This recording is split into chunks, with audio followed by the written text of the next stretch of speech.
विद्यार्थियों, इस वीडियो में हम पढ़ेंगे हरितलवक की संरचना के बारे में। तो हरितलवक की संरचना या जिसको हम कहते हैं स्ट्रक्चर ऑफ क्लोरोप्लास्ट। आखिर हरितलवक जो पादप कोशिका का कोशिका द्रव्य का सबसे बड़ा कोशिकांग है, उसकी संरचना कैसी होती है। तो हम एक नामांकित चित्र या लेबल डायग्राम बनाकर देखते हैं कि इसकी आंतरिक संरचना कैसी होती है। तो हरितलवक के जिस तरह से माइटोकॉन्ड्रिया और केंद्रक होते हैं, तो उनकी तरह ये भी दोहरी झिल्ली से घिरा हुआ एक महत्वपूर्ण पादप कोशिका का हरे रंग का एक कोशिकांग होता है, जिसके अंदर ये हरित लवक है। इसके अंदर पर्णहरित के अणु पाए जाएंगे, जिसको हम क्लोरोफिल कहेंगे, अर्थात क्लोरोफिल पाए जाएंगे क्लोरोप्लास्ट में। और क्लोरोप्लास्ट मिलेगा पादप सेल के अंदर या पादप कोशिका के अंदर मिलेगा। तो हम इसकी स्ट्रक्चर बना के देखते हैं। तो अगर हम एक हरितलवक को देखें तो ये दोहरी झिल्ली से घिरा हुआ कोशिकांग है। इसके सबसे बाहरी जो झिल्ली होती है इसको हम कहते हैं बाह्य झिल्ली। ये है बाह्य झिल्ली, ये इसको हम कह सकते हैं आउटर मेम्ब्रेन। ये जो बाह्य झिल्ली होती है, ये जो झिल्ली है ये थोड़ी अधिक पारगम्य होती है, आंतरिक झिल्ली से अधिक ये पारगम्य होती है। इसके अंदर लिपिड है वो अधिक होते हैं, आंतरिक झिल्ली से ज़्यादा इसमें लिपिड होते हैं, तो और उससे ज़्यादा ही अधिक पारगम्य होती है। इसके अंदर जो है वो पाई जाती है, जिसको हम कहेंगे दूसरी झिल्ली, या इसको कहेंगे अपन आंतरिक या अंदर वाली झिल्ली। ये है इसकी आंतरिक झिल्ली, ये हो गई इसकी आंतरिक झिल्ली, या इसको हम लिख सकते हैं इनर मेम्ब्रेन। ये इसकी आंतरिक झिल्ली होगी। इस आंतरिक झिल्ली है ये कम पारगम्य होती है और इसमें लिपिड है वो कम होते हैं। इसके अंदर अपन देखें तो इसके अंदर लिपिड कम होते हैं, जबकि ये बाह्य झिल्ली से कम पारगम्य होती है। इन दोनों झिल्लियों के बीच में आपको एक गैप दिख रहा है, ये खाली जगह, ये जो रिक्त स्थान है इसको हम कहेंगे पेरीप्लास्टिडियल। पेरीप्लास्टिडियल स्पेस, यानी दोनों झिल्लियों के मध्य जो जगह है उस जगह को हम कहेंगे पेरीप्लास्टिडियल स्पेस या जगह अवकाश। इसके अंदर कुछ द्रव भरा हुआ होता है। अब चलते हैं इसके अंदर की तरफ। जो ये आंतरिक झिल्ली के जो अंदर की तरफ का पोर्शन है, ये स्पष्ट इसके अंदर दो तंत्र अपन को देखने को मिलेंगे। एक को हम स्ट्रोमा बोलेंगे और एक को ग्रेना कहेंगे। तो इसके अंदर देखिए, सबसे पहले ये देखते हैं कि इसके अंदर एक तरल पदार्थ भरा रहता है प्रोटीन से बना हुआ, जिसमें प्रोटीन सबसे ज़्यादा होती है। ये तरल भाग कहलाएगा स्ट्रोमा। स्ट्रोमा कहते हैं इसको। ये जो तरल भाग है इसको हम स्ट्रोमा कहेंगे। इस स्ट्रोमा के अंदर क्या क्या होगा, ये तरल भाग हुआ, इसमें प्रोटीन होगी, कार्बोहाइड्रेट होंगे, वसाएं होंगी, डीएनए होगा, नग्न डीएनए, 17 राइबोसोम पाए जाएंगे, पानी होगा, बहुत सारे आयन होंगे और बहुत सारे इसमें एंजाइम पाए जाएंगे जो कि। और इसके अंदर जो स्ट्रोमा है, स्ट्रोमा के अंदर एक बहुत महत्वपूर्ण प्रकाश संश्लेषण की प्रक्रिया चलती है, अप्रकाशिक प्रक्रिया। तो इसमें ये बहुत महत्वपूर्ण प्रश्न है, कई प्रतियोगी परीक्षा में प्रश्न पूछा जाता है कि अप्रकाशिक प्रक्रिया परिणत जो हरितलवक होता है इसके किस भाग में होती है।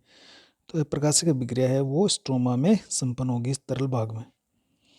इसके अंदर देखें तो इसमें इसके अंदर स्ट्रोमा के अंदर कुछ विशेष प्रकार का एक तंत्र होता है, जिसको ग्रेना तंत्र हम कहेंगे। ग्रेना में होता क्या है कि इसमें कुछ वसा और प्रोटीन की बनी हुई समांतर पतली चपटी चादरें पाई जाती है। इस तरह से चादरनुमा संरचनाएं पाई जा रही, इनको हम कहते हैं लेमिली। ये देखिए, ये लेमिली है। ये जो है जो जो पतली चपटी और चादरनुमा संरचनाएं पाई जा रही है, समांतर वसा और प्रोटीन की बनी हुई, लिपोप्रोटीन की बनी हुई, ये वसा और प्रोटीन की बनी हुई है, इनको लेमिली कहेंगे, या इनको हिंदी में कहते हैं पटलिकाएँ। तो इनको हम कहेंगे पटलिकाएँ, या इनको कहेंगे लेमिली। लेमिल सभी को मिलाकर हम लेमिली कह रहे हैं, लेकिन अगर एक वचन के रूप में इसको लेमिला भी कहते हैं। इसको क्या कहेंगे? लेमिला। अगर एक को करते हैं ये लेमिला हो गई, और ये सभी लेमिला मिलकर लेमिली बन गई है। इसमें होता क्या है कि ये जो लेमिली है ये जगह जगह थैली के समान संरचना धारण करके एक झिल्लीबद्ध रचना बनाती है। इस तरह से ये थैली के समान रचना बना लेती है, ये देगी। तब इन्हीं लेमिली को हम थाइलेकोइड कह देंगे। ये तो इस तरह से ये लेमिली है वो जगह जगह थैली जैसी पाउच के समान सेक लाइक झिल्लीबद्ध रचना बनाती है, तब इनको हम थाइलेकोइड कहेंगे। तो ये हो गई थाइलेकोइड। तो इस तरह से ये बहुत सारे थाइलेकोइड इसके अंदर पाए जाएंगे, इस तरह से।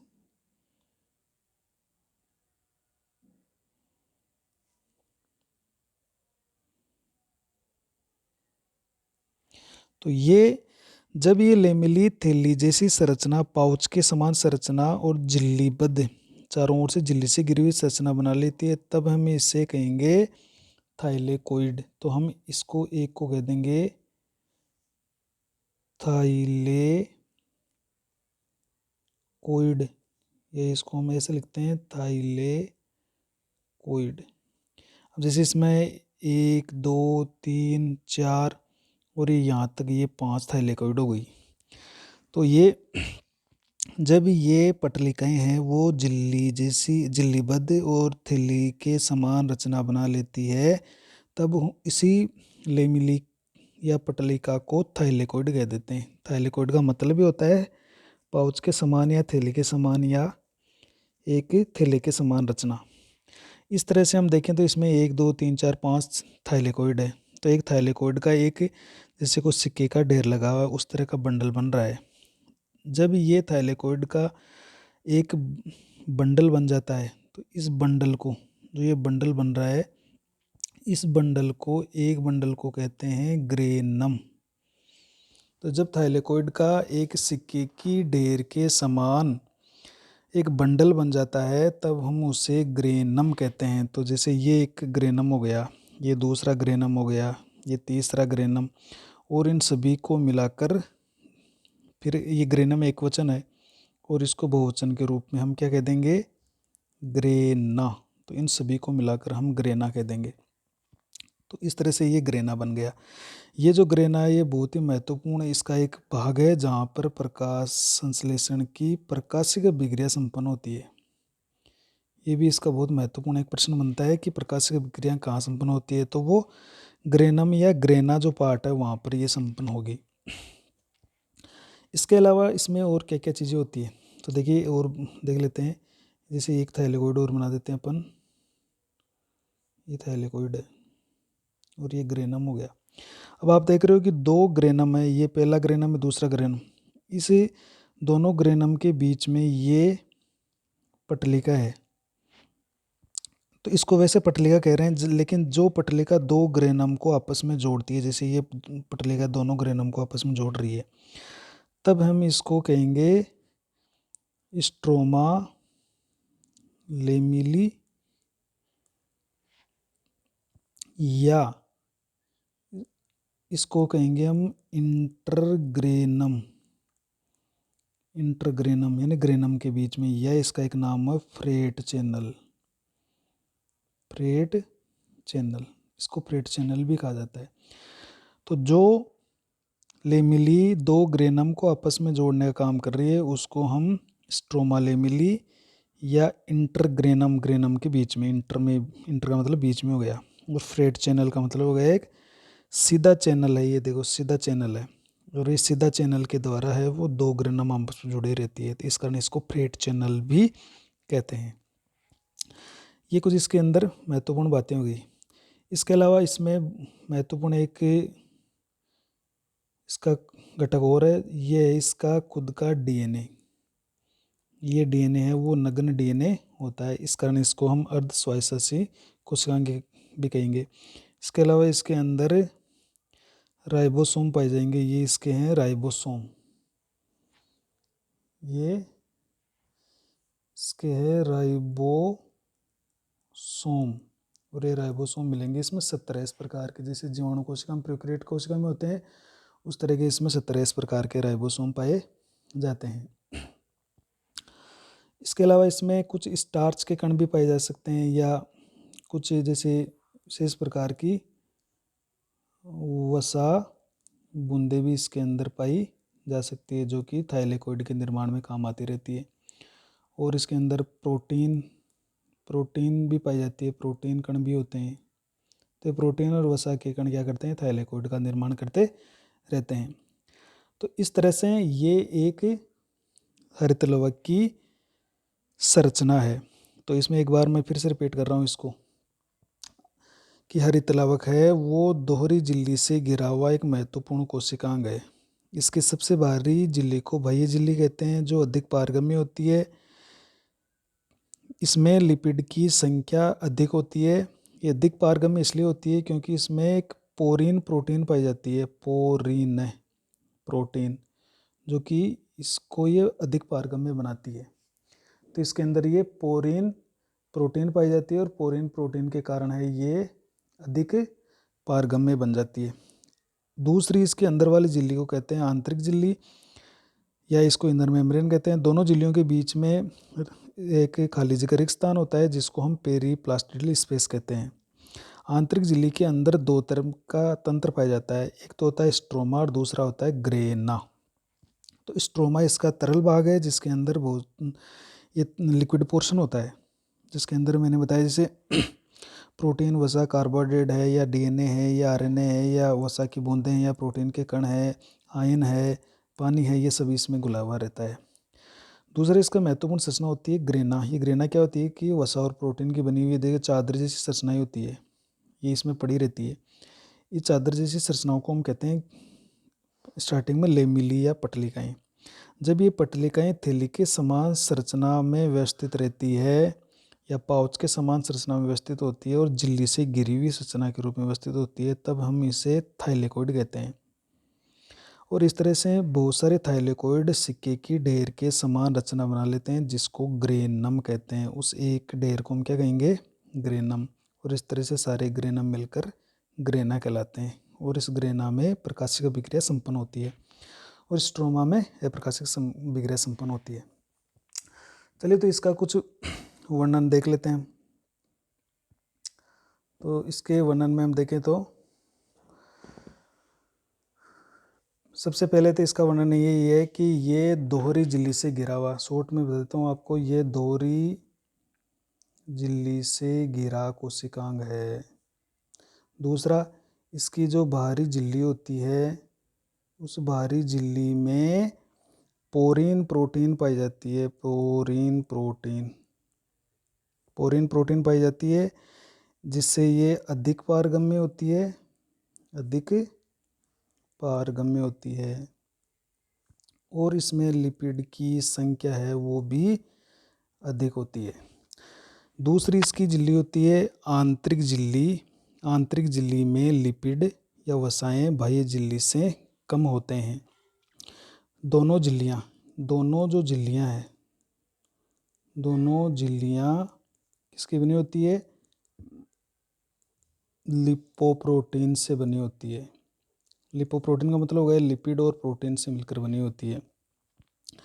दोनों झिल्लियों के बीच में एक स्थान है, दोनों झिल्लियों के बीच में स्थान पड़ा, उस स्थान को हमने क्या कहा, पेरीप्लास्टिडियल स्पेस।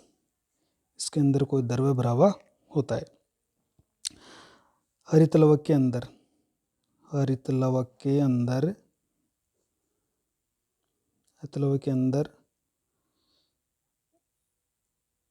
अंदर दो स्पष्ट तंत्र पाए जाते हैं। तो एक को हमने कहा स्ट्रोमा, और दूसरे को हम कह रहे हैं ग्रेना। ये दो तंत्र पाए जा रहे हैं। हरितलवक के अंदर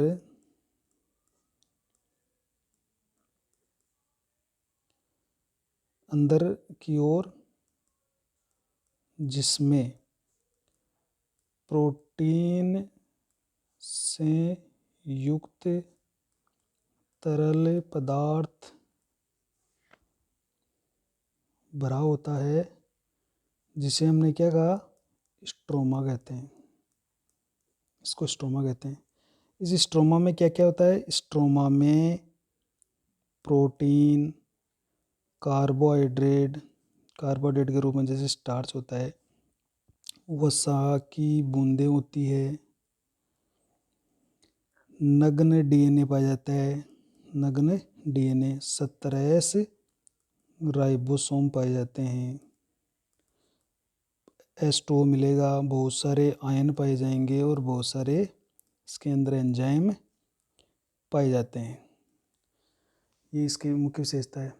लेकिन यहाँ पर एक ध्यान रखिए, इसमें मुख्य जो एंजाइम है, जो प्रकाश संश्लेषण में महत्वपूर्ण भूमिका निभाता है, वो मुख्य एंजाइम होता है रूबिस्को। रूबिस्को पाया जाता है, याद रखिएगा।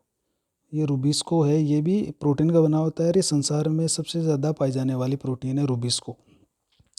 इसका पूरा नाम अपन देख सकते हैं, राइबुलोज। राइबुलोज। बिस का मतलब होता है बिस या डाई। तो इसमें क्या होता है, 1,5 बिस फोस्फेट, दो जगह पर फोस्फेट लगे होते हैं, बिस फोस्फेट कार्बोक्सीलेज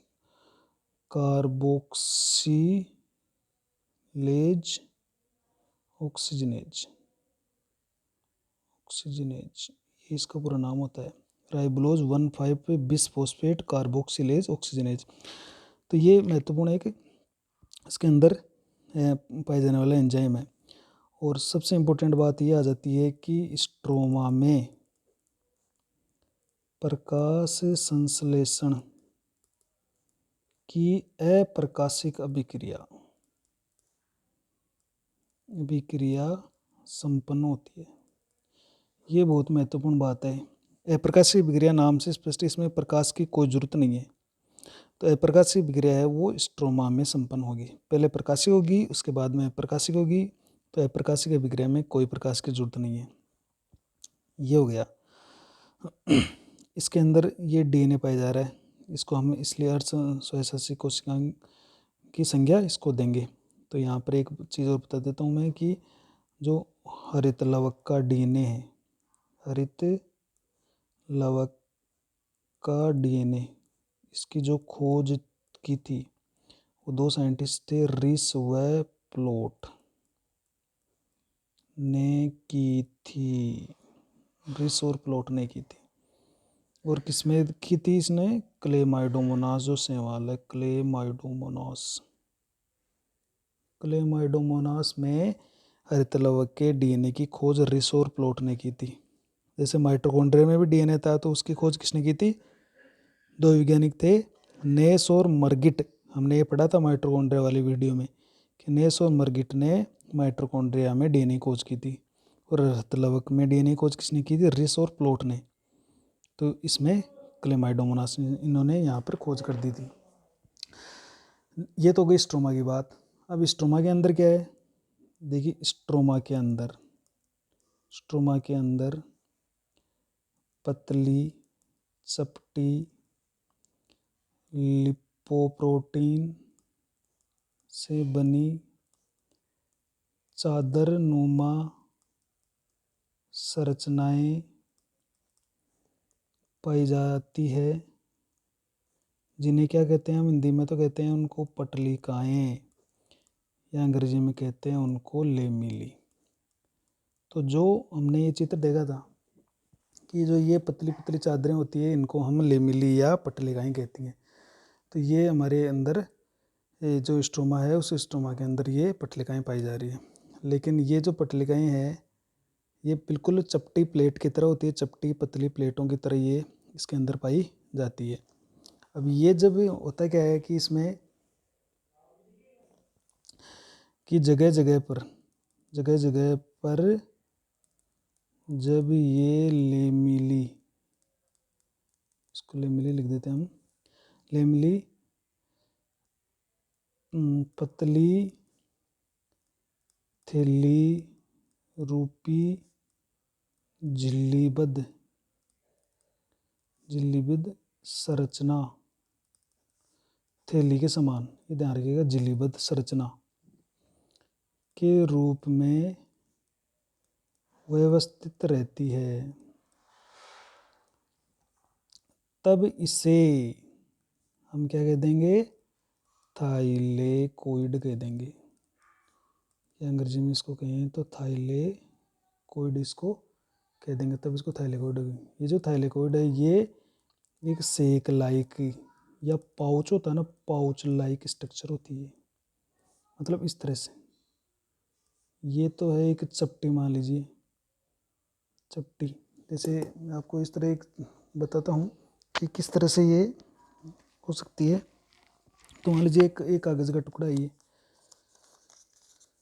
तो ये एक चपटी संरचना, इसको आप मान लो लेमिली या पटलिकाएँ, और जब ये इस तरह से संरचना बन लेती झिल्ली से घिरी हुई, तब इसको हम कह देंगे थाइलेकोइड। तो ये इस तरह से एक थाइलेकोइड जैसी संरचना स्ट्रक्चर बन गई है। तो इस थाइलेकोइड के अंदर ये खाली जगह भी, इसको हम लूमेन कहेंगे, लूमेन। तो ये एक झिल्ली से घिरी हुई थाइलेकोइड बन गया है, तो इसको हम थाइलेकोइड कह देंगे। और ये जो थाइलेकोइड शब्द है, ये भी एक इम्पोर्टेंट बात बता देता हूँ। थाइलेकोइड जो शब्द है वो एक साइंटिस्ट था, मेनके ने दिया था। ये जो थाइलेकोइड शब्द है ये किसने दिया था, ये मेनके नामक साइंटिस्ट ने दिया था। अब हुआ क्या कि अनेक थाइलेकोइड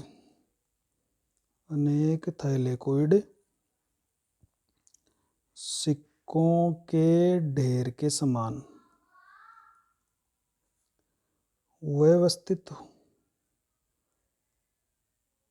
होकर बंडल बनाते हैं, और बहुत सारे बंडल होते हैं ये, जिसे ग्रेनम कहते हैं। और इसको बहुत सारे जब होंगे तो इनको हम कह देंगे ग्रेना। क्या कह देंगे, ग्रेना। तो जो एक बंडल होगा, अनेक थाइलेकोइड मिलकर सिक्कों के ढेर के समान व्यवस्थित होकर एक बंडल बनाते हैं, जिसको ग्रेनम कहते हैं। इस बहुत सारे ग्रेनम क्या कहलाएंगे, सभी ग्रेना कहलाएंगे। अब अर्थात ये ग्रेनम क्या हो गया, मतलब अपन ये कहेंगे एक ग्रेनम क्या है, तो ये एक स्टॉक ऑफ थाइलेकोइड है, इसको हम इस तरह से कह सकते हैं। मतलब थाइलेकोइड का ढेर इसको कह सकते हैं। एक ग्रेनम क्या है, एक थाइलेकोइड का ढेर होता है। नेक्स्ट अपन देख लेते हैं, ये तो इसकी बात हो गई थाइलेकोइड की। और ये जो ग्रेना पोर्शन है, इस ग्रेना इंपॉर्टेंट बात है कि ग्रेना में प्रकाश संश्लेषण की प्रकाशिक अभिक्रिया संपन्न होती है। ये बहुत ही महत्वपूर्ण एक बात है कि इसमें इम्पोर्टेंट बात है ये कि प्रकाश संश्लेषण की प्रकाशिक अभिक्रिया है वो हमेशा ग्रेना में ही पाई जाती है। ये है। अब एक ग्रेनम में कितने थाइलेकोइड हो सकते हैं, तो प्रत्येक ग्रेनम में लगभग 2 से लेकर 100 थाइलेकोइड पाए जा सकते हैं। थाइलेकोइड पाए जाते हैं, 2, 3 और 100 तक भी थाइलेकोइड इसके अंदर पाए जाते हैं। 2 ग्रेनम के बीच में पाई जाने वाली लेमिली को हमने क्या कहा, स्ट्रोमा लेमिली या इंटर ग्रेनम, या इसको हमने कहा फ्रेट चैनल कहते हैं। तो हमने ये भी पढ़ लिया है। अब एक चीज़ और है कि ये जो थाइलेकोइड होता है, ये थाइलेकोइड या ग्रेना की जो संख्या है वो अलग अलग पौधों में अलग अलग होती है। इसका आकार भी अलग अलग हो सकता है, तो इसकी संख्या भी अलग अलग हो सकती है। लेकिन जैसे हम थाइलेकोइड को देखें ना, जैसे ये एक थाइलेकोइड है मान लीजिए इस तरह से,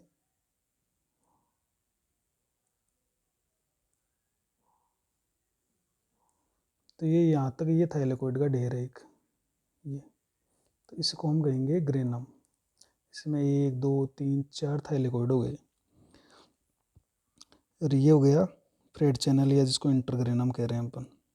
इस थाइलेकोइड की अगर अपन भीतरी सतह देखें ना, जैसे मान लीजिए इसको हम इससे काट काट के देखें और इसकी एक परत को ऐसे उखाड़ के देखें, तो इसके अंदर की तरफ इस तरह से बहुत सारे वर्णक होते हैं, यानी वर्णकों के समूह पाए जाते हैं।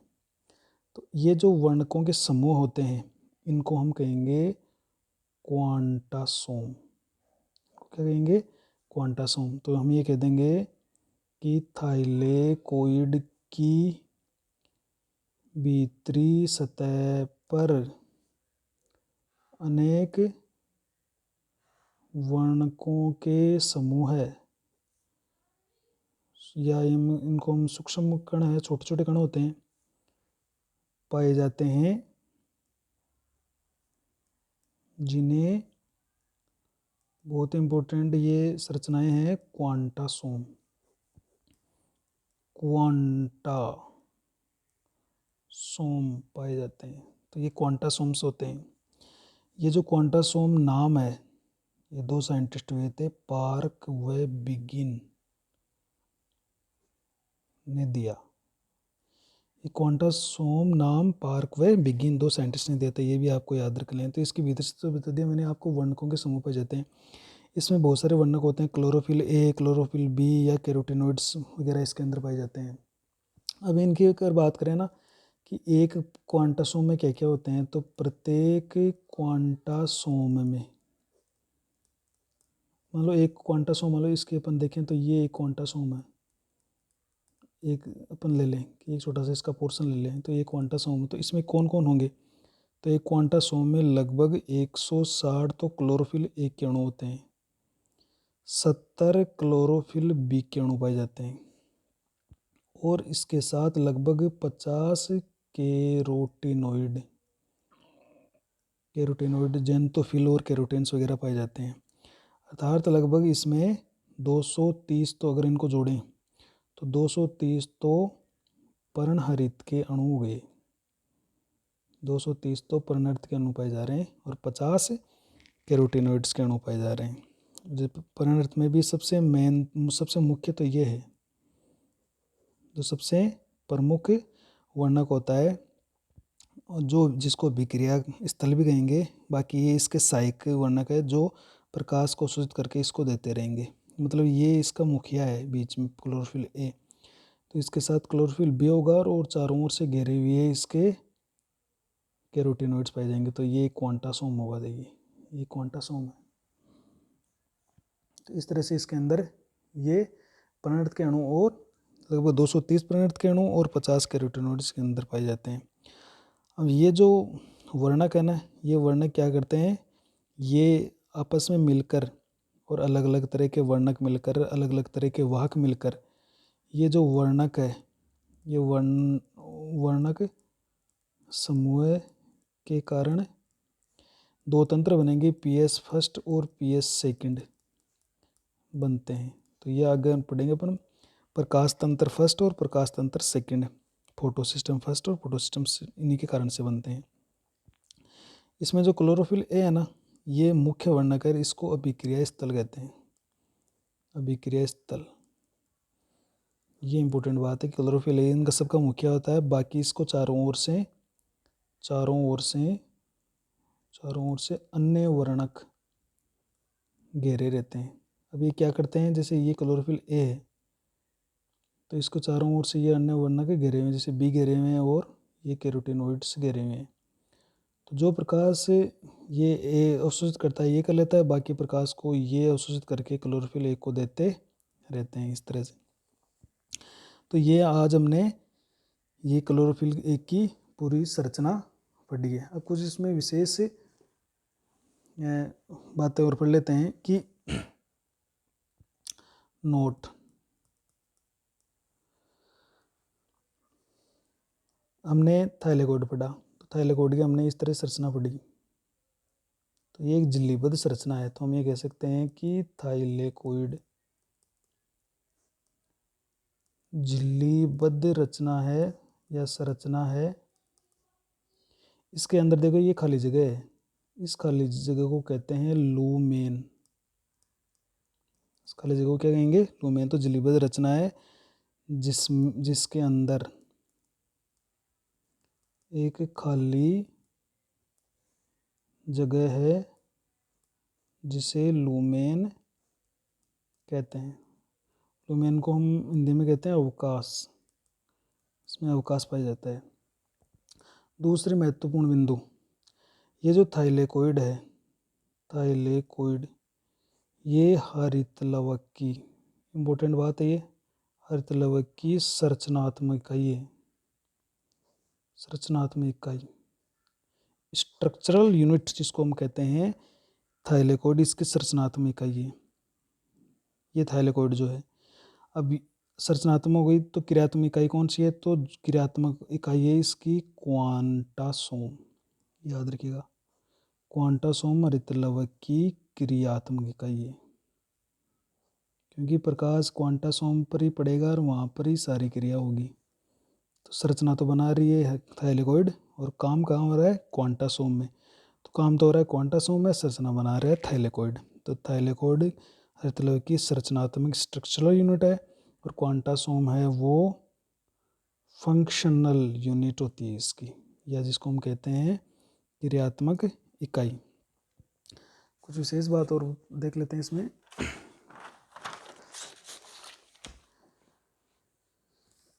कि जो थाइलेकोइड है, थाइलेकोइड जो होते हैं उनको हरितलवक तीसरी झिल्ली माना जाता है। तीसरी झिल्ली माना जाता है। कैसे?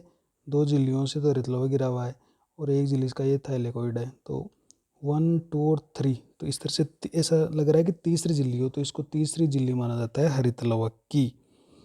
और एक चीज़ है, ये जो थाइलेकोइड है, इस थाइलेकोइड को जो माइटोकॉन्ड्रिया में हमने पढ़ी थी, क्रिस्टी पढ़ी थी, अंगुली जैसी संरचना, क्रिस्टी के समान माना जाता है या उसका समवर्ती माना जाता है।